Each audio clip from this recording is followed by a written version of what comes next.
Hello welcome back പുതിയൊരു വീഡിയോയിലേക്ക് എല്ലാവർക്കും സ്വാഗതം. എല്ലാവരും സന്തോഷമായിരിക്കുന്നു വിചാരിക്കുന്നു. നമുക്ക് ഇന്നൊരു പൂച്ചയുടെ വീഡിയോ ആണുള്ളത്. കഴിഞ്ഞ ദിവസം ഞാനൊരു പൂച്ച വീട്ടിൽ വന്ന കാര്യം പറഞ്ഞ് 2 വീഡിയോസ് ഇട്ടിട്ടുണ്ടായിരുന്നു കേട്ടോ. അപ്പോൾ അവനുള്ളതുകൊണ്ട് ഇവിടെ ഒരു സന്തോഷമൊക്കെ ആയിരുന്നു. മൊത്തത്തിൽ നമ്മൾ പുറകെ ഇങ്ങനെ വലുതായിട്ട് ഇങ്ങനെ നടക്കുമായിരുന്നു കേട്ടോ. അങ്ങനെ ഒരു ദിവസം രാവിലെ അന്നപ്പം ഇവന് കൊടുക്കാനായിട്ട് പ്രത്യേകിച്ച് ഫുഡൊന്നും ഉണ്ടായിരുന്നില്ല. ഞാൻ വിചാരിച്ച നേരം നമ്മുടെ പേർഷ്യൻ ക്യാറ്റിൻ്റെ ഡ്രൈ ഫുഡ് ഉണ്ടായിരുന്നു, അത് കൊടുക്കാമെന്ന് വിചാരിച്ചെടുത്തപ്പോഴത്തേക്കിനും പുള്ളിക്ക് അത് ഇഷ്ടപ്പെട്ടില്ല. പുള്ളി എന്ന് പറഞ്ഞ് നോക്കിയിട്ട് പുള്ളി അങ്ങ് പോയി. അപ്പം എനിക്ക് മനസ്സിലായി വേറെ എവിടെയോ തീറ്റ തപ്പി പോയതാണെന്ന് വിചാരിച്ച്. ഒന്ന് ഉച്ചയ്ക്കായപ്പം തിരിച്ചു വരുന്ന ലക്ഷണമൊന്നുമില്ല. നമ്മൾ പിന്നെ ഇവനെ തപ്പി അവിടെയൊക്കെ നടന്നു, അവിടെ പറമ്പിലും അപ്പുറം ഇപ്പുറം എല്ലാം നോക്കി, അവിടെയൊന്നും കണ്ടില്ല കേട്ടോ. അങ്ങനെ 2 ദിവസമായിട്ട് ഇവനെ കാണാനില്ലായിരുന്നു. അപ്പോൾ എനിക്ക് മനസ്സിലായി നോർമലി അവൻ ഫുഡ് തപ്പി വേറെ ഏതെങ്കിലും വീട്ടിൽ പോയതായിരിക്കും എന്ന് വിചാരിച്ചു. പക്ഷേ ഇവനാണെങ്കിൽ നമ്മൾ സ്പെഷ്യൽ ട്രീറ്റൊക്കെ വാങ്ങിച്ചു കൊടുത്തായിരുന്നു, എന്നിട്ടാണ് ആ പോക്ക് പോയത്. അപ്പോൾ പണ്ടുള്ളവരിങ്ങനെ പറയാറുണ്ട്, ഈ പൂച്ചയെന്ന് പറയുന്ന ഒരു നന്ദിയില്ലാത്ത മൃഗമാണെന്ന്.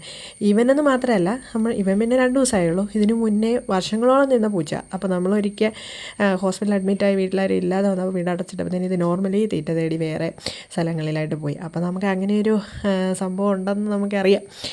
എന്തായാലും പോയപ്പോൾ ഭയങ്കര സങ്കടമായിരുന്നു. അതിൻ്റെ പിറ്റേന്ന് രാവിലെ ഒരു പൂച്ച കുഞ്ഞിൻ്റെ കരച്ചിൽ കേട്ട്. അപ്പോൾ ഞാൻ പെട്ടെന്ന് ചടി എഴുന്നേറ്റ് പോയി നോക്കി, ഇനി ഇത് വന്നാണോ എന്ന് വിചാരിച്ച് വലിയ സന്തോഷത്തോടെ പോയി നോക്കിയപ്പോഴത്തേനും കണ്ട കാഴ്ചയാണ് കേട്ടോ.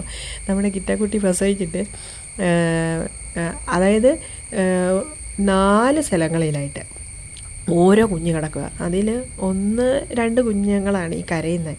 ബാക്കി 2 ഇങ്ങനെ അനക്കമില്ലാതെ കിടക്കുമായിരുന്നു. അതിലൊരു ബ്ലാക്ക് ഉണ്ടായിരുന്നു, അത് തീരെ അനങ്ങുന്നില്ലായിരുന്നു. അതിൻ്റെ ആ പാടൊന്നും പൊട്ടിയിട്ടുണ്ടായിരുന്നില്ല, അദ്ദേഹത്തുണ്ടായിരുന്നു. ഞാനതൊക്കെ പൊട്ടിച്ച് വീഡിയോയിൽ കണ്ട പോലെ ഞാൻ അതിൻ്റെ ചാങ്കത്തിൽ 2 തട്ടൊക്കെ തട്ടി കുറേ നേരം കഴിഞ്ഞപ്പോഴത്തേനും അതിങ്ങനെ വാ തുറന്ന് ഇങ്ങനെ ചെറിയൊരു ശ്വാസം എടുക്കുന്ന പോലെ കണ്ടു. അത് കഴിഞ്ഞ് ഒന്നും കൂടെ ഇങ്ങനെ ചങ്കത്തൊക്കെ തട്ടി കുറേ നേരം ഇരുന്നപ്പോഴത്തേക്കിനും അത് കരയാൻ തുടങ്ങി. മ്യാവ് മ്യാവ് ഒന്ന് വലിയ ശബ്ദത്തിൽ കരയാൻ തുടങ്ങി. അങ്ങനെ അത് ഓക്കെയായി. അങ്ങനെ ഞാൻ ഇതിനെല്ലാം കൂടെ എടുത്ത് പെട്ടിക്കകത്ത് വെച്ച് കൊടുത്ത്. അപ്പോൾ അവളും വന്നു. അങ്ങനെ ഇങ്ങനെ ഇരുന്ന് കഴിഞ്ഞ് കുറേ നേരം കഴിഞ്ഞ് ഞാൻ അകത്തോട്ടെല്ലാം പോയിച്ച് തിരിച്ചു വന്നപ്പോഴത്തേക്കിനും പിന്നെയാണ് വേറൊരറ്റത്ത് ഒരു വെള്ള കുഞ്ഞ് കിടക്കുന്നത് കണ്ട്. അതൊരു വാനായിരുന്നു, ഒരു സ്പെഷ്യലായിരുന്നു. അത് വാലയിൽ മാത്രം ഓറഞ്ച് കളറും, ബാക്കി അദ്ദേഹത്ത് ഒരു കുഞ്ഞൊരു ഓറഞ്ച് പൊട്ട്, ബാക്കി ഫുൾ വൈറ്റാണ്. എനിക്ക് അങ്ങനത്തെ ഒരു വൈറ്റ് പൂച്ച കുഞ്ഞിനെ കിട്ടാൻ ഭയങ്കര ആഗ്രഹിച്ചിരിക്കുകയായിരുന്നു. എനിവേ അത് നഷ്ടപ്പെട്ടു പോയി, അതിനെ കിട്ടിയില്ല. അങ്ങനെ ഇവനാണ് ഇപ്പോൾ ഇവിടെ കേട്ടോ, നമ്മുടെ ചേട്ടൻ ബാവ.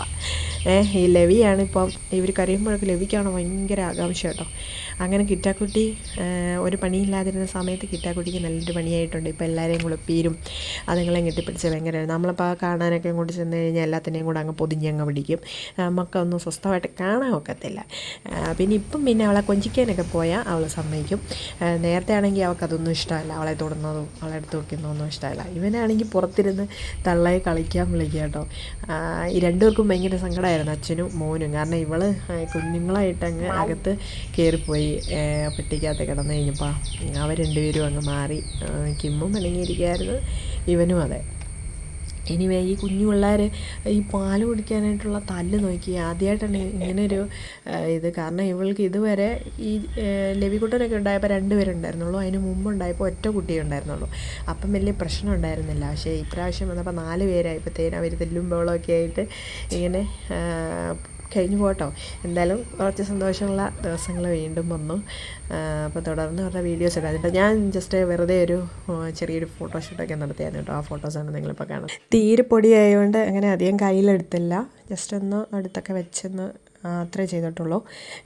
പതിയെ ഇവരുടെ തുടർന്നുള്ള വീഡിയോസ് ഇടാം കേട്ടോ. Okay, thanks for watching. Take care, bye bye.